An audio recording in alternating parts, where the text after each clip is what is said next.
शिष्यों के लिए सर्वोत्तम तरीका है अजपा जप। शिष्यानुभूति अगर आप पढ़ेंगे या आपने पढ़ा होगा तो उसमें ये लिखा है। लेकिन अगर 24 घंटे में एक माला भी आप कर ले तो ज़्यादा बेहतर है। हुआ ये कुछ ऐसा कि जब लोग आने लगे उस समय साहब से मिलने, तो जो आते सो कहते साहब से कि नमन नहीं हो रहा है हमसे, ध्यान भटक जाता है। तो साहब कहते हैं कि अरे थोड़ा ध्यान में लाओ, महादेव का जो ध्यान आता है वही ध्यान करके करो। नहीं हो रहा है, नमन नहीं हो रहा है। तो उस समय हम लोग अमरकंटक जाने वाले थे, उससे कुछ दिन पहले उपवन में। तो साहब ने कहा कि टुकड़े टुकड़े में करो। तो पहले हुआ कि टुकड़े टुकड़े में करो ना, 5 मिनट, 2 मिनट, 11 मिनट, जितनी देर आपका 11 बार, जितनी बार आपसे हो सके उतना ही करिए। धीरे धीरे लोगों के बीच ये बात फैल गई कि हाँ साहब ने कहा है टुकड़े टुकड़े में भी कर सकते हैं। तो लोगों ने माला पे करना छोड़ दिया। यानी आराम जब मिलने लगता है तो हम चाहते हैं कि और आराम मिले। तो एक माला करना भारी लग रहा था, साहब ने तो कह ही दिया कि माला पे कर लो, माला नहीं हो रहा है तो सांस पे कर लो, सांस में भी भटक जा रहे हैं तो टुकड़े टुकड़े में कर लो। आराम मिलता चला गया, मिलता चला गया। फिर उसके बाद जो लोग आए तो उन लोगों ने साहब से कहा कि साहब टुकड़े टुकड़े में भी नहीं होता है। तब साहब बिगड़ गए। उन्होंने कहा कि विद्यार्थी को ना ज्यादा छूट देना ठीक नहीं है, इसीलिए 24 घंटा में एक माला भी करनी पड़ेगी और टुकड़े टुकड़े में नमः शिवाय सांस पे भी करना पड़ेगा। चलो अब दोनों करो, बहुत आराम हो गया। तो उसके बाद से फिर से हम लोग करने लगे। देखिए प्रणाम करना भी महादेव को हमारा मन ही करता है। मन जिस रंग में रंगाता है उसी रंग का हो जाता है। जाते तो हैं हम लोग बहुत दूसरी बात सुन के सोच के, यही आते समय पता नहीं आपके मन में उस समय क्या क्या रहा होगा, मेरे मन में क्या क्या रहा होगा। लेकिन जब सामूहिक एक जगह होती है तो सभी शिव शिष्यों का रंग जो है, महादेव का जो रंग है उनके मन पे ऐसे चढ़ता है कि कहते हैं कि लाली देखन में गई, मैं तो लाली को देखने गई थी, लाली देखन में गई, मैं भी हो गई लाल, लाली मेरे लाल की, यानी जिसको मैं प्रेम करूं, जो मेरे गुरु हैं, लाली मेरे लाल की, जित देखो तित लाल। हर जगह वही दिखाई देता है जो मेरे मन में है।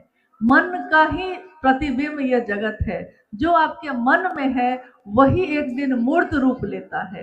किसी दिन मन में ये बिल्डिंग रही होगी किसी की, किसी ने बना दिया तो दिख रहा है। मन की चीजें दिखती नहीं है, लेकिन अगर मन में पैदा ना हो तो सामने वो साकार रूप भी नहीं लेती है। महादेव हम सबके जीवन में उतर रहे हैं, उतरते रहे। हम उनके शिष्य बनकर जो हो सकता है उनके लिए करें, और शायद महादेव के शिष्य बने कि नहीं बने, बनेंगे कि नहीं बने, महादेव मुझको शिष्य समझेंगे कि नहीं समझेंगे, क्या कैसे पता चलेगा कि महादेव मेरे गुरु हैं। ऐसी कितनी जिज्ञासा, ऐसे कितने प्रश्न हमारे मन में हमेशा उठते हैं, तो हम नहीं जानते कि ये कैसे पता चलता है।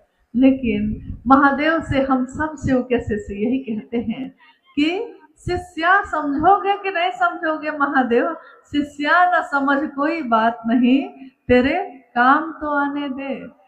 नहीं, आपके काम हम आ सके, हम थोड़ी आपकी बात कर सके। और जो अपने गुरु की महिमा का गान करता है, जो अपने गुरु की बात करता है दूसरों से, उसका मन भी वैसा होता है और उसका माहौल परिवेश भी वैसा ही होता है। आप सभी से यही अनुरोध है कि इतने दिनों के बाद यहाँ जो ये कार्यक्रम आयोजित हुआ, इसका एक ही उद्देश्य सबका है।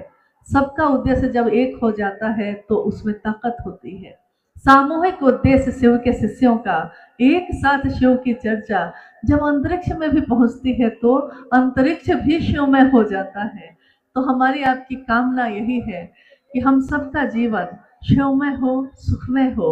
हम अपने साहब और दीदी के संकल्प पे एकनिष्ठ हो सके, क्योंकि अगर उनके होंगे तो सबके होंगे, लेकिन सबके हो गए और उन्हीं के ना हो सके तो कोई मजा नहीं।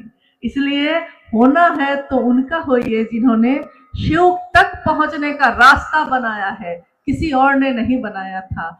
हमारे जीवन में बहुत भैया है, बहुत दीदी है, सबको प्रणाम है, सबका धन्यवाद है। जिसने व्यथा दिया उसका भी धन्यवाद है, जिसने प्रेम और सम्मान दिया उसका भी धन्यवाद है।